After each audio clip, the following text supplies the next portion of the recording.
Okay, let's hit the driver now.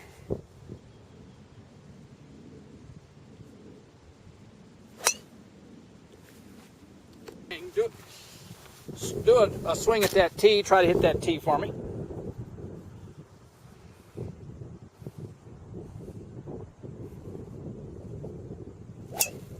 Okay, then let's go to the golf ball now.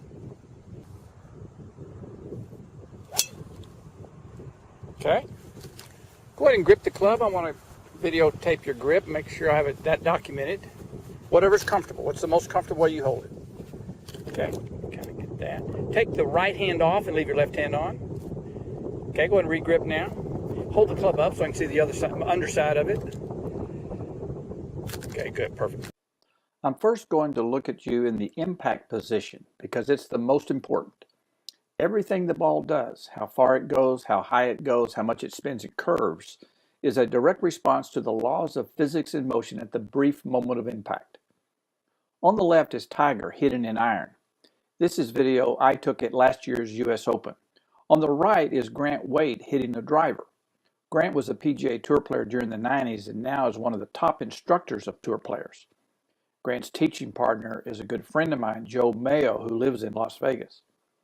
Grant was considered by many as having one of the best and most fundamentally sound golf swings. At impact, they both have the majority of their weight on the left side. In fact, the average pro will have 85 to 90% of their weight on the left side at impact. I've drawn a red block from the center of their ankles to the top of their head, and you can see that the red line off their left foot is passing right through their belt buckle, showing how the center of their mass is right on top of their left foot. They both have extended arms through impact. Their elbows are close together and not separating. Having extended arms and weight forward allows them to control the low point of their arc of their swing. When hitting the iron, this fundamental allows the placement of the low point to be in front of the ball, so that they hit the ball first and then the ground, producing the maximum compression of the golf ball. These fundamentals also allows for the highest level of consistency in controlling the face angle and club path during impact, so that you in turn have the highest level of consistency in hitting whatever optimal ball flight you want. Paul, the swing on the left is your full swing with the 8-iron before we made any adjustments.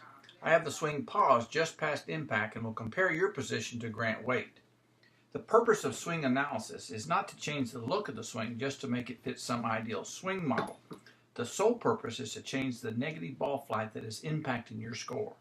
Once a ball flight error begins to occur too frequently, you then must identify the part of the player's swing causing the club to be delivered to the ball in the wrong position.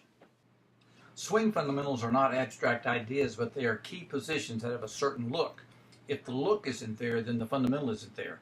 No player can work on too many things at once, so it is important to work on a player's missing fundamentals a few at a time and in a proper sequence. First, let's look at your weight distribution during impact. I've drawn a box from the ankles to the top of the head. You can see that Grant has a huge majority of his weight on his left side at impact. You have more weight on your right side. Having the majority of your weight on your front foot is a major fundamental you need in order to consistently hit the ball solid, with control and effortless power. This will be one of the first fundamentals we work on. Extended arms form the radius of your golf circle, and the only way you can have a uniform circle with a constant size is to have a constant radius. You have excellent extension in your arms at impact. That is very good. Now we are looking at the 8th position of the swing. This is just past impact, and this is where I check to see if your arms and wrists are in a position that indicates they were moving correctly during impact. Post-impact positions provide clues if the correct fundamentals existed at impact. Your left wrist is seen above the right hand, where Grant's left hand is below the right hand. Grant has crossed his wrist and you have not. Grant has his elbows close to each other and yours are beginning to separate. This indicates your hand and wrist action through impact needs to be changed and will also be one of the early fundamentals we will work on. Now we're going to look at some of the positions prior to impact to see if they are a contributing cause to those missing fundamentals of your impact position. To begin with, we can see that the width of your stance is much more narrow than Grant's. This may be because of the work we did earlier on chipping where I narrowed your stance, but for full swings you need a wider stance. So we will adjust your stance to be more like Grant's. We will also flare the toes out a little to facilitate a better hip turn in the backswing and make it easier to maintain a stable axis on the left side. As we look at how you have distributed your weight between the feet, you can see that Grant has a little more weight on his left side than his right. He is in a little impact position at the start of the swing, which kind of gives him a head start at arriving at impact with at least 85% of his weight on his left side at impact. You are more evenly balanced, and I will adjust that so you also have slightly more weight on your left side. Now you're in the 3 position of the backswing. First, I want to talk about what you are doing really well. You have maintained a good extension in the left arm during the backswing and have hinged your wrist to the right angle, just like Grant. That is excellent. From the waist down, you have shifted to the right, whereas Grant has stayed on the left, in fact has moved slightly even more weight to his left during the backswing. Once I adjust your setup by widening your stance and presetting your weight on the left side, you also will find it easier to move your lower body correctly. Now we're going to look at your swing from down the line. Your setup posture looks good. No real issues seen from this angle.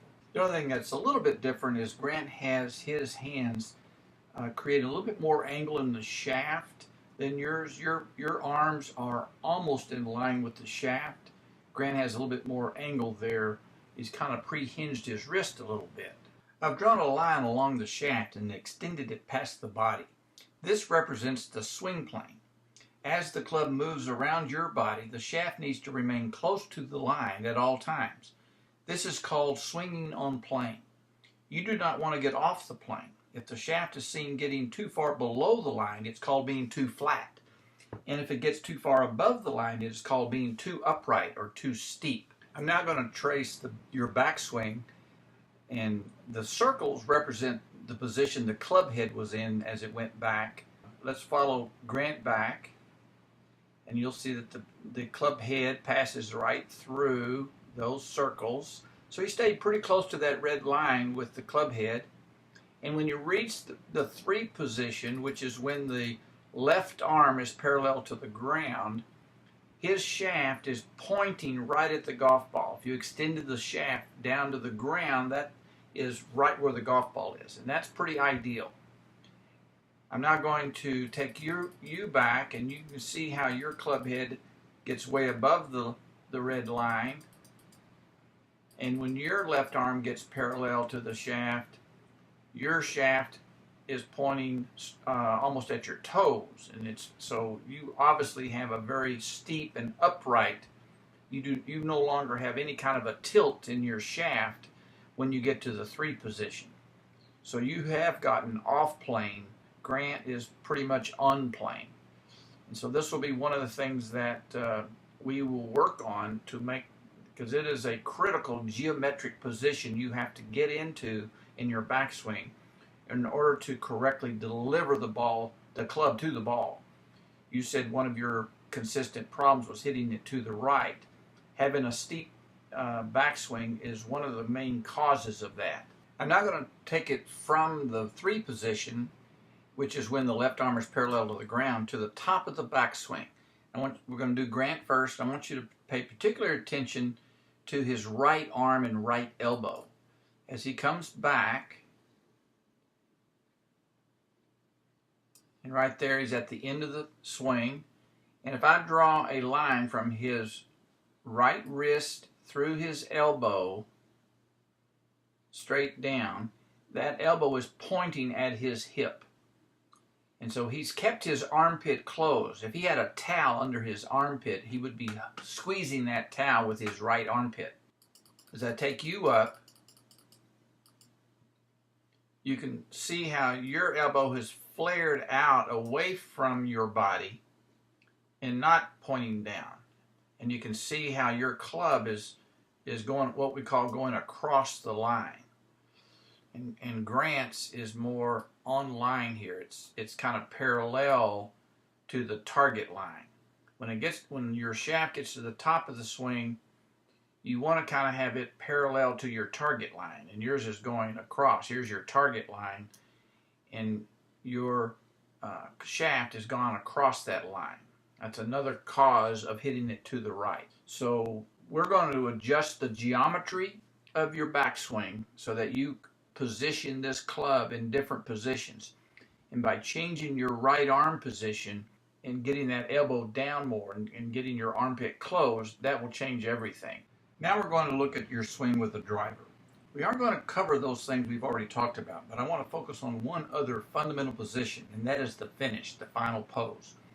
First, let's look at Grant's swing and his final finishing position.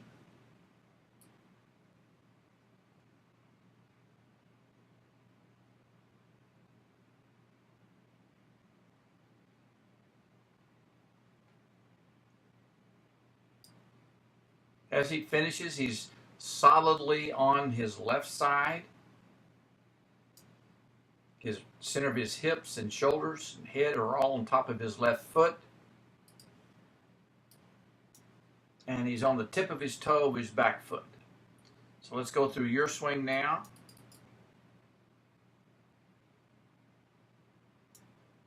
You can see you have a lot of weight on your back foot. We've talked about that already.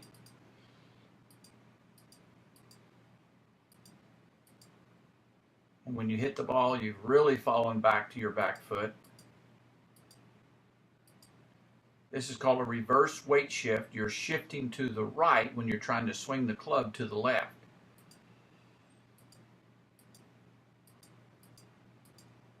And so you've reversed it. All your weight is back here, and you've come off your front foot. So we obviously are going to change that and have you finish closer to what Grant is doing.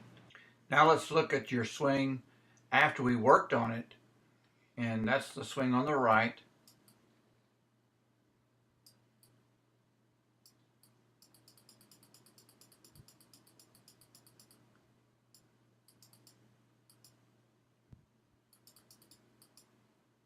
That's awesome. What a great improvement in just about 10 minutes. You made a huge change. Now that back foot is right there.